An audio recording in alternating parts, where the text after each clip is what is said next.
Called First Language Lessons for the Well-Trained Mind, Level 4. This is completely new to us for 8th grade.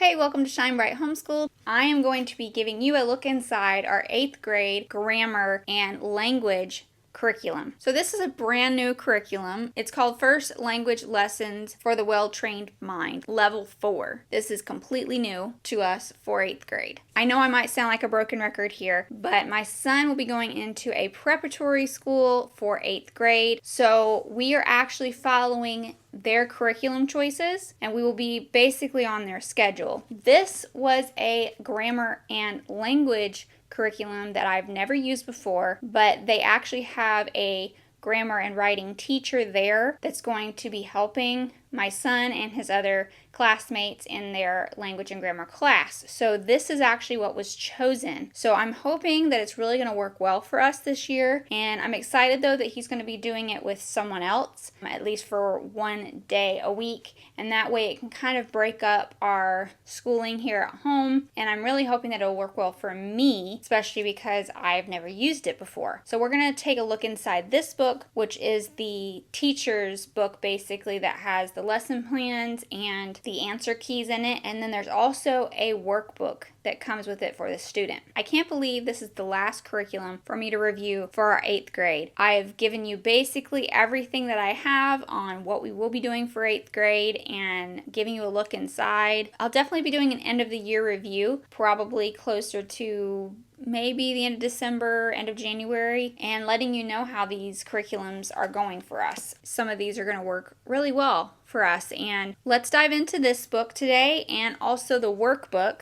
And the student workbook is pretty easy. We'll look at it here in a minute, but I will tell you there are no pictures. It's not colored in any way. It's just basically a lot of black text. I do want to say that it does have some things here in the beginning that talk about using these lessons. From what I understand, there is 36 weeks of schooling and additional units that you can use if you choose to on top of that. So there's 85 actual lessons, and then there also is extra writing lessons and dictionary skill lessons. There's about 15 of those total if you wanted to use those. It looks like they really focus on memory work, memorizing poetry, memorizing rules and definitions, the grammar and punctuation rules, and proper usage and writing skills is what they focus on. They focus on copy work. They do copy work and dictation. Both of it is from visual and motor memory of the student. Dictation, which teaches the student to picture the sentence in their mind before writing it down and to hold complete sentences.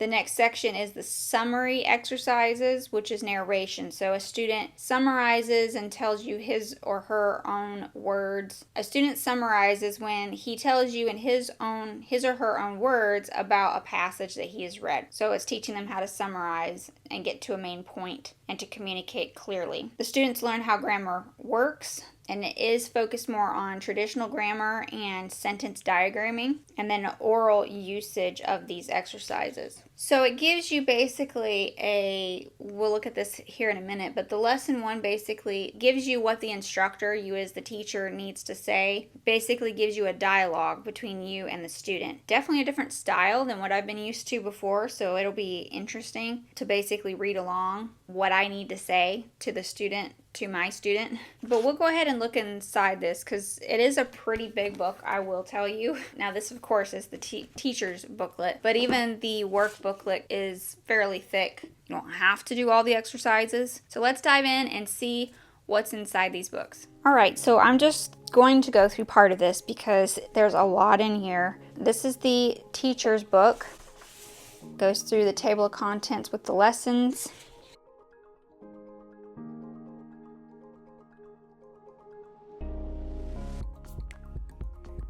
And the introduction, which I already kind of talked about, what they call the 4-strand approach.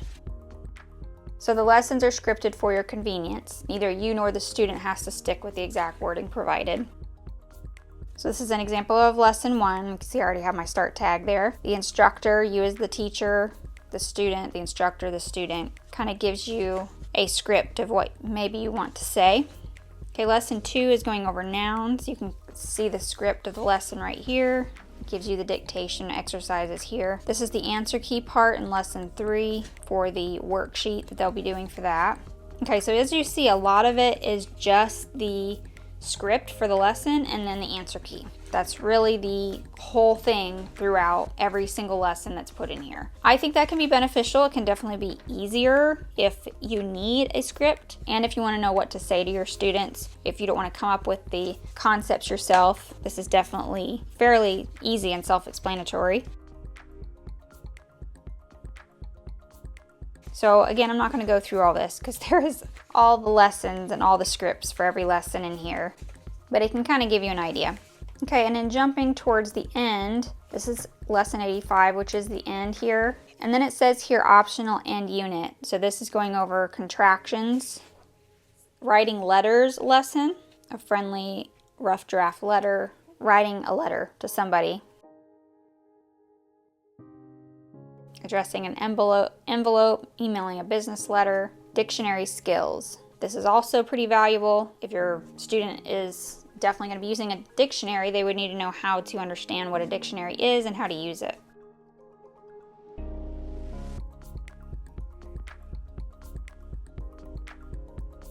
Okay, so these are the definitions, rules, and lists. This will be memorized, it says. So this is going to be part of the lesson, but they're back here if you or your student need to glance over them. Then there is the glossary, summary of rules, lists that need to be memorized.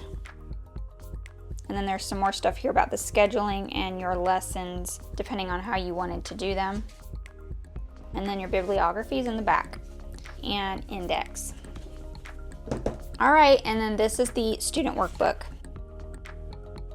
Not going to go through all of it.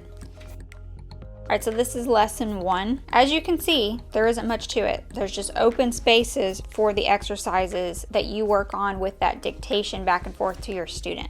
You can see it's pretty simple. They are not overwhelming or big exercises at all. It seems pretty easy even for those who maybe struggle with teaching language or grammar. I would like to know what you think about this. If you see anything, what do you think is good? What do you think is not good? Is there anything that stands out to you as being helpful? Definitely going into it, seeing it as a completely new curriculum for us, I definitely think it is set up to be fairly simple. And this is going to be taught in my son's class, and my son's class is actually middle school. So it's going to be, more of 6th, 7th, and 8th graders. So some of it might be a little easier for my son because he's on the 8th grade, almost high school level. It's going to cover things that we didn't cover or cover things that maybe he missed over the past couple years in middle school. So I think it will be a really good review, if anything, and hopefully to give him a firmer foundation in the grammar side of language for sure. Going to the back, it's going to show you contractions here. And it looks like about tests with contractions. It says this is an optional end unit. Then this is the writing letter part, which again is that optional end unit as well. The envelope, business letter, dictionary skills, and that's pretty much it for this book. Well, there was a lot in there, a lot of stuff I think you probably don't necessarily have to use if you didn't want to, if you felt like your student didn't need it. That's the beauty of homeschooling, is some of it's really valuable and some of it you're kind of like, if you feel like your student has it, it's going to be up to you as to what they do. Now, my son will have to go ahead and do what the preparatory school is asking him to do, which is fine. It isn't a problem. Grammar has been a struggle, except for last year when we did Fix It Grammar with IEW. I do have that linked down below if you want to check it out, and I felt like Fix It Grammar was really good. Maybe a little too basic for some people, but it worked well for us. It got my son out of a less negative mindset for grammar, which was a huge triumph. So let me know what you think about the Well-Trained Mind. If you've used it before, I'd be excited to hear your thoughts. I think it'll be a really good year. I think that all these new curriculums for 8th grade that we're trying out will definitely be an adjustment, but I think they all have good things to offer us, and you don't know till you try. That's part of the flexibility of homeschooling is to see what works, to see what works best, because not all curriculums are going to work. I'm thankful for new opportunities that have been put on our path this year. I'm thankful for our co-op and our new preparatory school that we're going to be involved in. I know that there are good days and bad days to homeschooling. I've been a homeschooler myself. I remember the hard times. Don't let the hard times dictate all the blessings that homeschooling can bring. You are with your children, you are a great influence on them, and to give them opportunities that maybe they wouldn't have in another situation. So just take one day at a time. And I am so excited. Soon I will be doing a video with one of my best friends, and she has been a homeschool friend since I was 7 years old. So I will be doing a video with her soon. Please make sure you stay tuned on my channel for that. We have so much insight on how it is growing up as a homeschooler and how to prepare for college and so many different things that we will be having so much fun talking about with each other. So make sure you stay tuned for that video. I hope that your homeschooling journey is going well, and thank you for tuning in today, and I will catch you next time here on Shine Bright Homeschool.